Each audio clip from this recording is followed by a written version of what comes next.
Hi, and welcome to this episode of Park Bench Perspectives, where two lifelong friends sit on a virtual park bench and discuss what they see in the world today.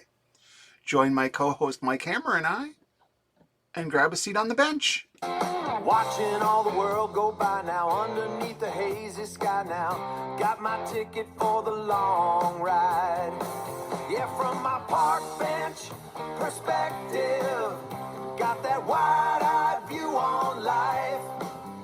My park bench perspective, helping me to win the fight. Hi, welcome to Park Bench Perspectives, where two old friends sit on a virtual park bench and talk about the community we grew up in and what we see in the world today to better understand it. Well, Michael, what are you thinking about this Minnesota March weather? We're going to approach 80 degrees today.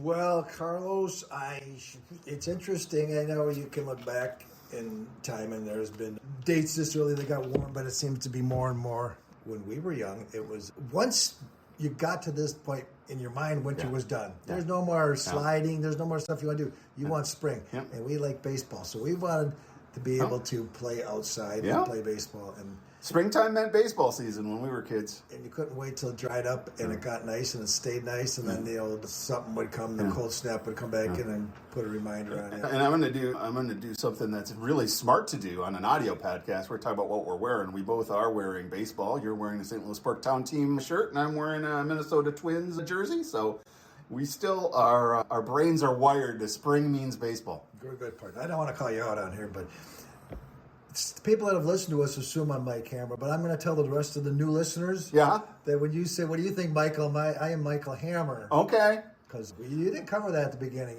No, we did not introduce ourselves, and maybe we should do that. I think we should, because the people want to know. Is that what you're saying? People want to know, and they have the right to know.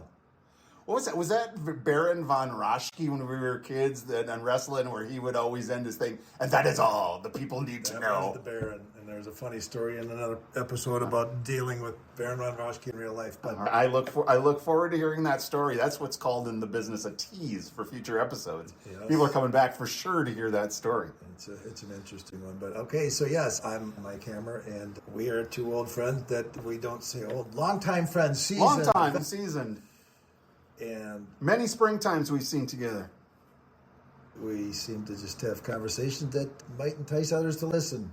I'm not sure about that. My name's Carlos Figueroa. I think I met you on the playgrounds when we were 4, before our first day of kindergarten at Elliott Elementary School. Shout out to Eagles and Eagles fans. Oh, we were tough Eagles. We were tough Eagles. But yeah, it was, and then we played Cub League baseball, Little League, Babe Ruth. Your dad coached me. He'd always say to the league, the coach, I want Carlos and Michael. And if you can't take two, he's not your son. Then I'm not coaching. And they're like, okay, you can have Michael. That's one of the things. I never got a chance to face you. I never got to face your wicked fastball live. And you've suggested that we go out and do that now. And yeah, well, hey, I don't know about that. I might have to throw left-handed. B, there is some really good equipment that you can protect that side of your body where the ball's coming in, because I wouldn't know where it's coming from. Well, that would actually, my old man, Carlos Figueroa Sr., I think my dad forgot more about baseball than most people will ever know. He knew the game from a child, and he always thought that one of your best gifts as a pitcher was nobody was 100% sure where the ball was going to go. So nobody dug in on Mike Hammer. You knew that it could be at your knees, it could be at your shoulders, and nobody knows. Or behind you. I said a lot of sorries to the catchers in my time. Yeah. And then when I developed a curveball, and the goal was just to get it right in the dirt, right past the plate. And he had a catcher that Tom Ferry was the best. But I apologized to Tom many times for he had to play in the dirt all game long. But a shout out to, I like to call St. Louis Park's Tom Terrific, Tom Ferry. Tom Ferry. We lost way too young. R.I.P. But yeah, no, springtime, it was great. We were talking about this before we started, and I'm going to have a few Mary Poppins quotes from time to time. Let's go fly a kite. There you go. Up to the highest heights. Yeah. Great song, end of the movie. And we would fly kites across the street, because, across the street from me was Elliott and the playground and the field. And it was a great it was an east-west wind. Yeah. You didn't know it as a kid because only you had a... I did not know it until I was just now, but thank you for sharing. Only You got a meteorological background there, Mike? I don't know. You and Ed Kraling, you bought the Ed Kraling kit, and you had it hooked up in your backyard. You had the thing spinning. I did have, as a little kid, I don't know, like 9 or 10, I had this weather station I was so proud of I got for Christmas. And it had all kinds of wind speed gauges and everything else, and I had it outside. And then my friend Mike Hammer and my friend Kenny Benning decide, let's sabotage the weather station. Let's try string to it so it doesn't show the right direction. Like, why would you do that? Why would you do that to your friend? Let's back up here. We would, yes, it was 10 feet out your bedroom window. Yeah. And sometimes we'd go over there and ask Carlos to come out and play. And we needed a fourth because we'd make his brother Doug play. Yeah. And Carlos would say no sometimes. Yeah. So I would say, I'm not going to put it on Kenny, but he had more mischievous minds at times. And we'd go back there, and this is our, you don't want to play? These are the penalties that occur with that. But yeah, I remember it was... I had totally forgotten about the sabotaged weather station. We did that, yep. But, so that field was east to west. Yeah. It was great, especially with a good spring wind. You didn't have to have a... Remember, you had to have somebody hold it, and then you'd run the other way for as long as you could, and you get it up there? So you were telling me a story earlier that I was not aware that there were some hardcore kite flyers over there. Rumor had it, because there'd be sometimes... Rumor. Okay, this is rumor. Yeah. Sometimes there'd be 20, 30 kids flying kites there. There'd be a bunch in the air. And if people remember, sometimes they came out with these balloons that you blew up and then put up there. I'm going to say okay. Oh, but you look back at the early, middle 70s. late 70s, and there was balloons that you blew up, and then you flew them. And supposedly, the older tough guy kids would take their, and they'd get those, when the kites came out, they had more of that Batman look to them, and they would supposedly tape razor blades on the tip. No. They would try hard to pop those other ones. And you're in, as a boy, you're in between that. Wow, that's cool. And then that's not very nice. And then It's terrible. You destroy someone's kite. yeah, never got the courage to see if that really worked, because that wouldn't be nice. But, So springtime means baseball and kite flying. baseball and kite flying. Remember Little League? Yeah. Opening day, the opening day ceremonies. Oh, yeah. Remember that? Oh, yeah. We talked about this last time about you had your stirrups right. You Oh, wanted yeah. you wanted brand new sanitaries. Absolutely. You wanted to look. And the part. mom had to do some surgery on the stirrups. She had to cut, and then she had to sew in some elastic so you get the proper height on your stirrups. Because you can't, I'm sorry, kids today, you wear your baseball socks wrong. And this is objectively wrong, and I will die on that hill. I don't even have stirrups anymore. They just have red. I know. Blue sock. But yeah, because you think you find out later on you're not getting a brand new uniform. Yeah. It was used 2, Yeah. 3, 4, Yeah. 5, whatever. Yeah. How many years kids didn't destroy them? So the sanitaries sometimes though the sanitaries you had to buy, and sometimes the stirrups that you say go to the store and you go to Kokesh. Kokish. And Hopkins was the source for all things sports back in the day. That was fun. So I bought my football helmet there. I bought my mouth guard there. gloves. Oh yeah, gloves. I got when I was in junior high, I got my St. Louis Park windbreaker. Yeah. That was a big deal. It was cool when you got a little older and you knew somebody that worked there. You're like, this is the best job in the world. You get to work here. But you get the stirrups just go up high enough, and you always wish it was a nice day, because all the teams, because there were 6 teams in the league. There's 6 in the majors, 6 in the minors. Yeah. And opening day, everybody had a game. Oh yeah. And you just wish it was a nice day, because if it was cold, I don't care what level you're at. Yeah. Aluminum bats, cold weather, and hitting the ball. Nah, it's so flippin' unpleasant to be out on the field. Or when you have somebody that's not throwing strikes and it's miserable and it's cold and you're just out there and it's not fun. Dugout freezing. But the rest of the day, you're chasing foul balls because you could trade those in for a bag of popcorn. Bag of popcorn. To me, that's one of the best deals in town. It was a place where you all hung out, and it was right behind Saul Superette. Which is on whose Mount Rushmore? It's on Carlos's Mount Rushmore. Listen to episode 1. Yeah, right behind Saul, so you could run over there and get something if you had money back then. You know what I would do for a super big treat? This was like special day. This was even before I became a total fat ass, but I would ride over to Litsky's Bakery. Oh, and I would bring some, sometimes change, and actually the old lady would yell at me for saying, you can't come in here and buy stuff with pennies. Illegal currency, ma'am. I like it. And back then you were crossing Cedar Lake Road. Oh, yeah. On your own. I know. Yeah, big stuff. Oh, yeah. Crosswalks. Kids made it. Oh, and you know what? I didn't even wear a helmet. Didn't even wear a helmet. You know what? No light. No light on my bike. No light on your bike. No helmet. No reflective wear. And I'm not saying if you have kids, don't give them helmets. We were dumbasses. So don't go by what we say. A lot of people are like, oh, look how tough we are. I'm like, no. Okay, part tough, but part stupid. Yeah, part stupid. I still ride a motorcycle without the helmet, and I get people like to say, should you wear a helmet? I go, it's debatable, but I'm not going to make you ride on a bike and not, so let's just keep it where... I got to tell you, truth be told, I wish that you had not picked up the motorcycle habit again after many years, and I wish you wore a helmet just because I love you and I don't want anything to happen to you, but you are you, and nobody's going to tell you what to do. Yeah, we're just... Some things you just I don't know. You enjoy joy. It brings you joy. I enjoy it. I'm not staring fate in the face a lot of times. I don't even think about it. Just say, you know what? I'm not going to fall down. But let's. You know what? I will give you the same greeting that a high school teacher I heard of does on Friday. She says, "Don't take a life, don't make a life." Oh, that was a good one. Which is, I think, some solid advice for all adults. At any age. At any age. Yeah. All right, Mike. I think you and I talked about food.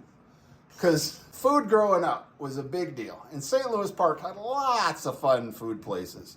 And so I thought I had fun with our draft that we did for Mount Rushmore, St. Louis Park. Yeah. So do you want to do a draft on restaurants in St. Louis Park, or do you just want to talk about our favorites? We can do it however. Well, fortunately, unfortunately, a lot of ours are they're gone. Gone, but they're going to be, that was on my list too, which I guess. Oh, yeah, man. So we can, say one. Go ahead. Then, you start. If you want to put me, I will be on the clock. However you decide. Okay, if we started and just go probably from proximity, Shakey's. Shakey's. It was down the road from us.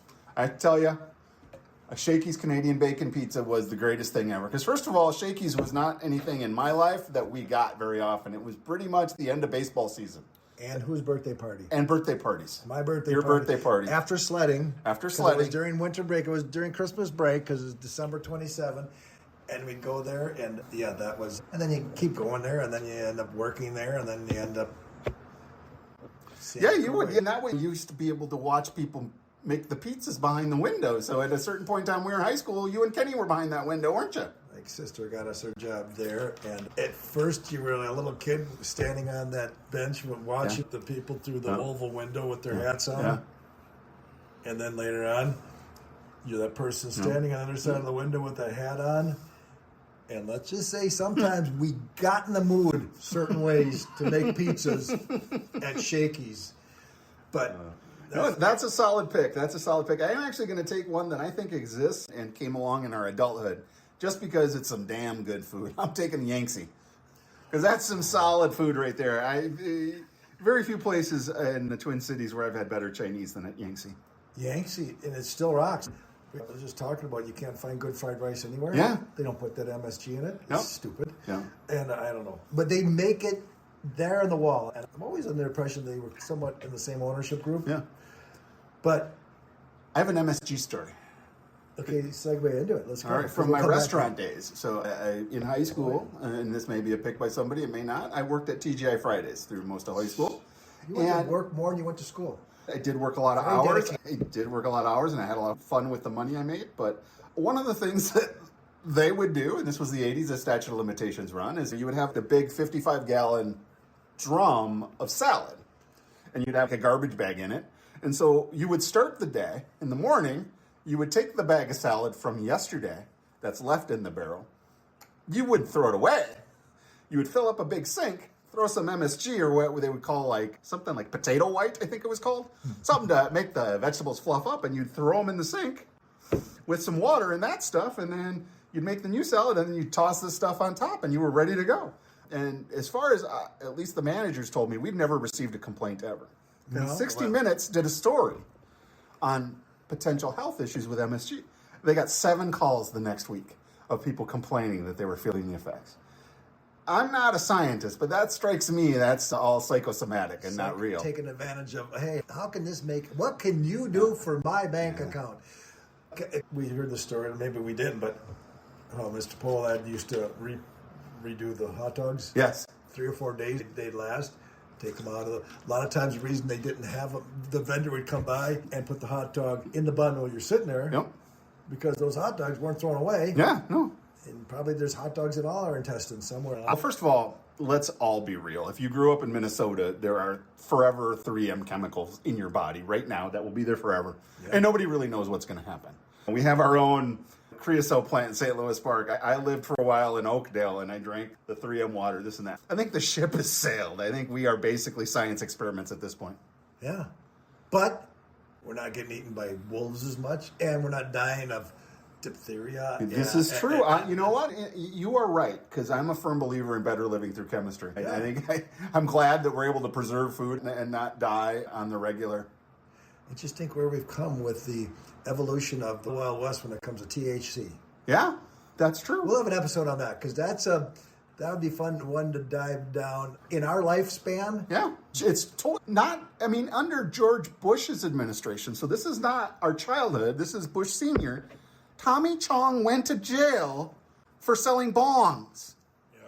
He went to, not pot, glass pipes. Yeah. He went to prison for it. And 20 years later, you can get weed delivered to you in L.A. with an app.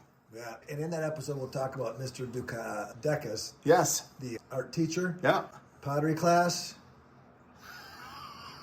A lot of things we made there that never made it out of the kiln, but we'll get to that. But the history of marijuana runs our timeline from. It does. Actually, I was talking to Pam last night. I was looking at a chart, and it shows drug use of high school seniors. And actually, it did not peak in '84. It peaked in '82, but it is drug use. I did not read the footnotes to see the study, but drug use is about 2/3 of where it was for high school seniors when we were. Now, we're not making an apples to apples comparison because the ditchweed that we smoked wasn't all that good compared to the PhD scientist created stuff that exists now. And I've heard. Yeah, the alternatives or the other drugs that come into play. We never had anybody stealing anybody's parents' medicine cabinet. Yeah. Because that wasn't out there. That there was just... I think we didn't have access to alcohol is number one in my mind, number one addictive thing. But it was common, not even blinked at for parents to buy kegs for kids' graduation parties. Well, nobody was worried about lawsuits or going to jail or anything.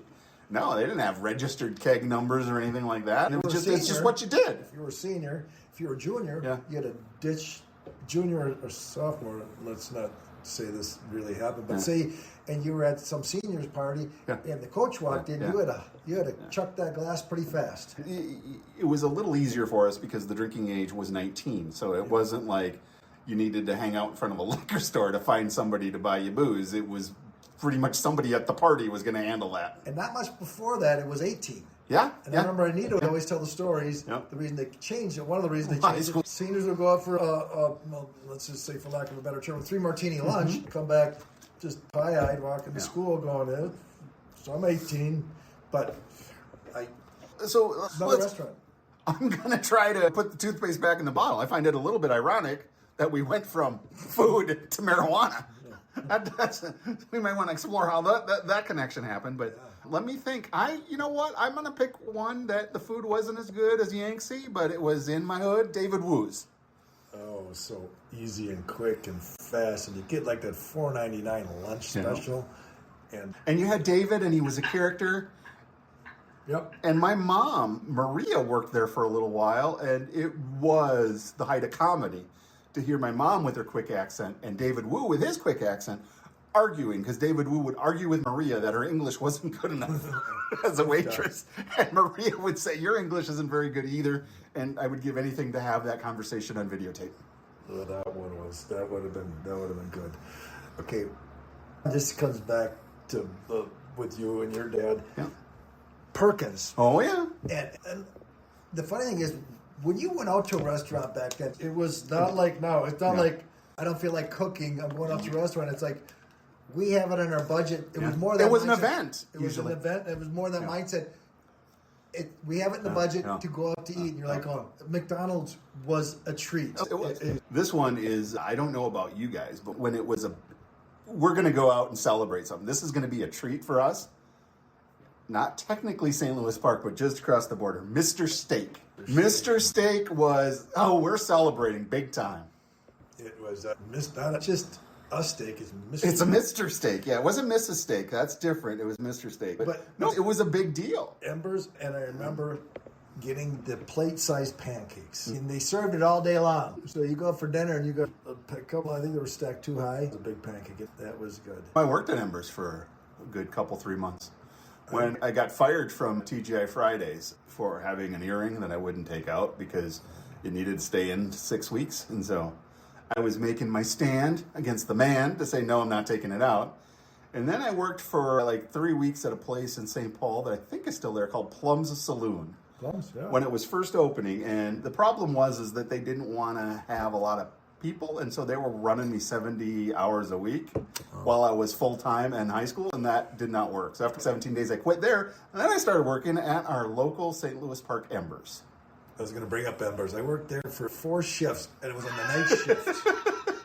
4 shifts. Yeah, I kept getting to the night shift, and I'm like going, and I was like 14. I was way before any laws about it. And I'd fall asleep in the booth because nobody's in there, nothing to do. And they're like, you can't sleep in the booth. So I'm like, I can't stay awake doing nothing. That was a job that no longer exists. So you were a busboy, right? Busboy, dishwasher. 2 titles. Paid for 1. Other restaurants, the iconic ones we know about, or we like. Just what any that when you think back to your youth in St. Louis Park, what restaurants come to mind? I never heard of any other place having a thing called the Jolly Troll. Oh yeah, there's some. If you and I ever create an after hours version of this that with the explicit rating, maybe we can tell some stories about the Jolly Troll. There, if you think about it, these little creatures, figures, people, whatever, small people, when you're walking up, they're moving and doing whatever. And I worked there for 4 shifts, and and this is way before I drove, and it was. And the thing is, that was before. That wasn't a buffet, my friend. That was a smorgasbord. That was a smorgasbord. How many end of season sports had their end of season party? Or, you know where you would go that was right next to there on birthdays? You would get yourself a Lollapalooza at Bridgeman's. Yes. Bridgeman's was good. And remember Farrell's? Oh, yeah. Farrell's, they come out and they do your birthday. And the Farrell's did it first. I think Bridgeman took it over. But no, Farrell's did it where they had the big bass drum person would come out. And it's easier if you describe it than do the drum motion. That doesn't really work. And that's for TV. And I have a face for radio, so the video version of this is never going to see the light of day unless you get a new code. Yeah, the Jolly Troll. After 4 days working there, I told my mom, don't ever bring me back. The manager was disturbing, and those who work there will know. Yeah, exactly. And any details beyond that we can save for an after show or something. Those are some of our favorites. Well, I mean, we would love for people to provide some comments, or it looks like you've got some that are just diving out of your mouth. So why don't you share what additional ones you have? Well, it's funny too because we looked at this was the 394 corridor. Yeah, we grew up on the north side of St. Louis Park, so we are definitely biased. So it's funny when people they talk about it, you see it on Facebook or something, and they talk about the Criterion or but then Anchor Inn. Yep. Was that the one where they had all the crab legs on Sunday or something? Yes, all you can eat crab legs. And then remember because ex-wife number 1 and her sister were not quite booted out of there on all you can eat crab leg night, but they had a lot of people coming out in awe. Interesting. So a lot of the restaurants on that side we didn't get to know as much until we were in high school and had cars and stuff. But remember the Amalgamated Mind? I do not. That was not quite in St. Louis Park, but it was where Shillard Theater was in the Shillard area. I don't. But there used to be actually I was too young to ever participate in it, but you know that Shillard Park that kind of used to have a nightclub Yeah. for Lounge Act called the Hippodrome. Yep. I It remember was that. in there. Real quick on the amalgamated mine was like a mine Yeah. back in the And it was Shillard area? It was a Schlard. It was a standalone place. Yeah. And what did it become after that? I'll have to look back and remember. But you got in this, and it looked like a mine elevator. It was going to go down because you were mining whatever minerals, gold, silver. And the thing shook. Yeah. Oh my God. You get a little older, you realize they ain't going anywhere. The door shuts, it shakes, you go through the other door. But that was interesting. This is not St. Louis Park. It's a little ways down, what I will call as an old Highway 12 or 394. And I think it became a Maury's Mazda dealership for a while. It was a restaurant called the Pearl Diver. And they had basically a fish cage with women as mermaids swimming in it. Am I misrepresenting what it was? You're right. And I think that was a 70s, 80s thing. That one comes up in interesting dreams about places for whatever reason that stuck out going, huh. Okay, this is not really a restaurant, but you can get food there. What's that? And we hung there a lot.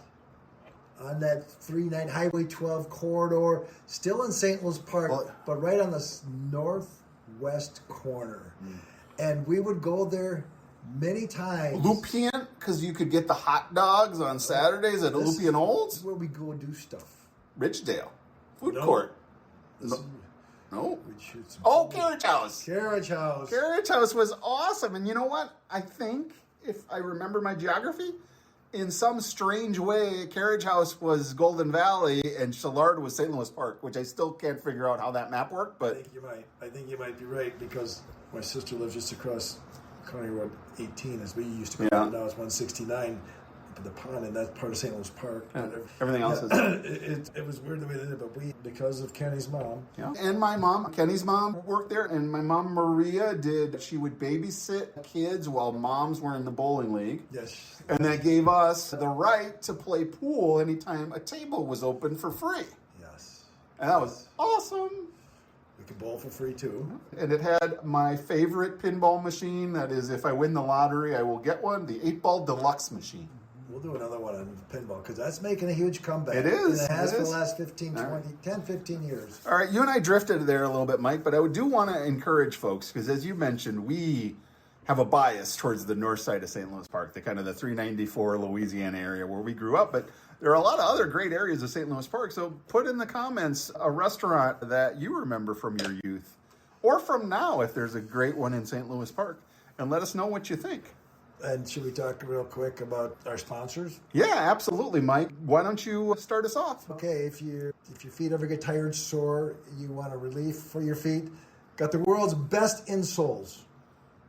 That's a bold claim, my friend. Yeah. World's best. World's best insole. We're saving soles on a daily basis. Wow. Go to footpainauthority.com and tell them you heard about it on the bench, and you get your discount.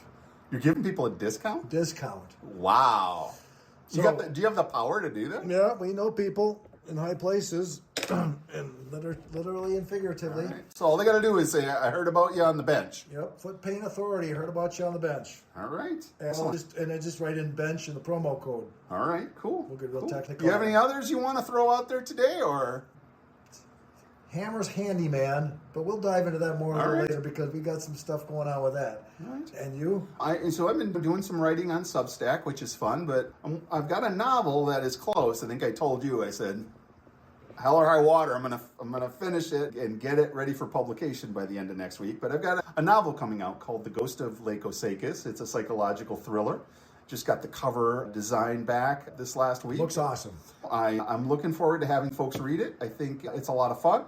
I will tell folks it's not a ghost story, even though ghost is in the title. It's a psychological thriller, but I'm excited for it, and I'm excited to share it with people when it's ready for purchase. I am very interested in listening and reading it.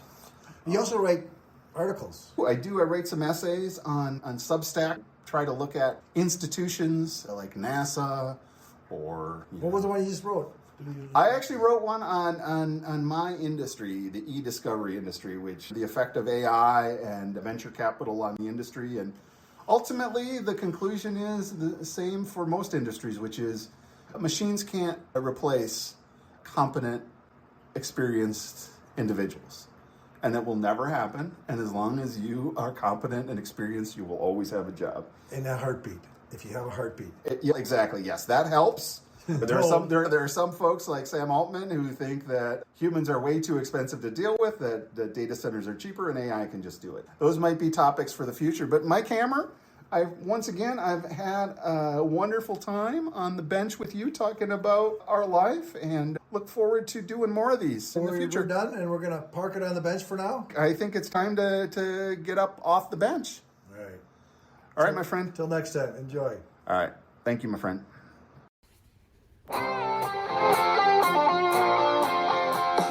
Watching all the world go by now underneath the hazy sky now. Got my ticket for the long ride.